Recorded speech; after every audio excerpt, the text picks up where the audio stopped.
Com a economia a dar sinais de incerteza, é normal que muita gente comece a pensar em como se pode proteger, certo? Bem, hoje vamos espreitar o plano muito pessoal que um criador desenvolveu para fazer frente a estes tempos mais complicados.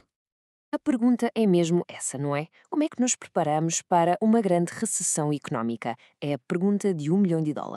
E em vez de ficarmos por respostas vagas, vamos olhar para um caso concreto, uma abordagem real e muito específica.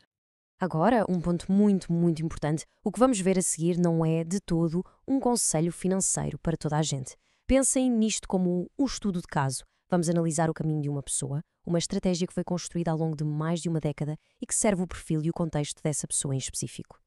Muito bem, vamos então mergulhar de cabeça no primeiro pilar deste plano. E a ideia-chave aqui é a diversificação.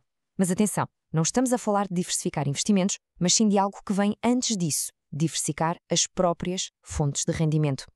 E este número, 13, é absolutamente crucial. 13 anos. Foi o tempo que este plano levou a ser construído. E isto diz-nos logo uma coisa muito importante. A resiliência financeira não é um sprint, não é uma solução mágica. É claramente uma maratona, um compromisso para o longo prazo. O objetivo, no fundo, é criar uma espécie de rede de segurança financeira. A lógica é simples: numa recessão, é natural que uma ou outra área de negócio sofra mais, mas se tivermos várias fontes de rendimento de áreas diferentes, é muito pouco provável que todas elas caiam ao mesmo tempo. É como ter vários pilares a segurar o mesmo teto. E este gráfico mostra na perfeição o resultado final desta filosofia. O que vemos aqui são 7 fontes de rendimento completamente distintas. É esta diversificação que funciona como a primeira grande muralha, a primeira linha de defesa contra um abanão económico.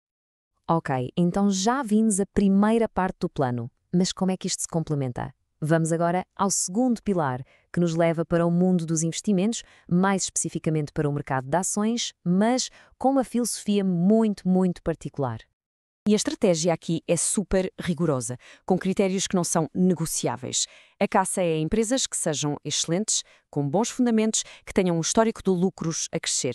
Mas, e este é o grande mas, que por alguma razão estejam a ser vendidas no mercado abaixo do seu valor real. É, no fundo, a arte de comprar qualidade a preço de saldo. Esta tabela ajuda a visualizar a coisa. A ideia é andar sempre à procura destas beldades subvalorizadas, como lhes chama o autor da estratégia. Empresas de topo que, por momentos de pânico ou pessimismo no mercado, ficam disponíveis com um desconto gigante. E é aqui que a volatilidade, em vez de ser um problema, passa a ser vista como uma oportunidade de ouro. Bem, a teoria parece interessante, mas e na prática? Como é que isto funciona? Vamos ver então alguns exemplos concretos de compras recentes que seguiram exatamente esta lógica. Nomes como o Mercado Livre, Meta, sim, a dona do Facebook, e a gigante dos semicondutores, a TSM, foram algumas das empresas adicionadas ao portfólio. Isto ajuda a tornar a estratégia muito mais palpável, certo? Dá para perceber o tipo de empresa que se procura. Líderes de mercado, com bases sólidas, mas que passaram por um período em que o mercado as desvalorizou. E agora, o mais importante. Porque estes dois pilares, as várias fontes de rendimento e o investimento em valor, assentam numa única filosofia. Numa mentalidade que, na verdade, vira completamente do avesso a ideia que a maioria das pessoas tem de um mercado em queda. Esta frase é a chave de tudo. Volte no Natal de 2037. Vai adorar os prendas. É brilhante, não é? Encapsula toda uma visão de longuíssimo prazo. Cada compra feita hoje, no meio do pessimismo geral, não é vista como um risco, mas sim como uma prenda que se está a embrulhar para o futuro. Um presente para o nosso eu de daqui a uma década, ou mais. E com esta mentalidade, o plano de ação para quando os mercados caem a pique torna-se ridiculamente simples. Passo 1. Ter poupanças de lado prontas a agir. Passo 2. Quando os preços caem, usar esse dinheiro para comprar mais ações de boas empresas. Fim. Zero pânico, apenas execução sistemática de um plano. E chegamos assim ao ponto central de toda esta abordagem. É uma mudança de perspectiva de 180 graus.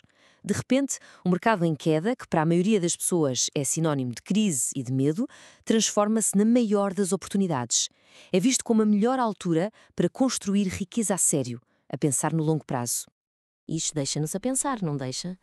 Independentemente de se concordar ou não com cada detalhe desta estratégia, o que salta à vista é uma ideia muito poderosa.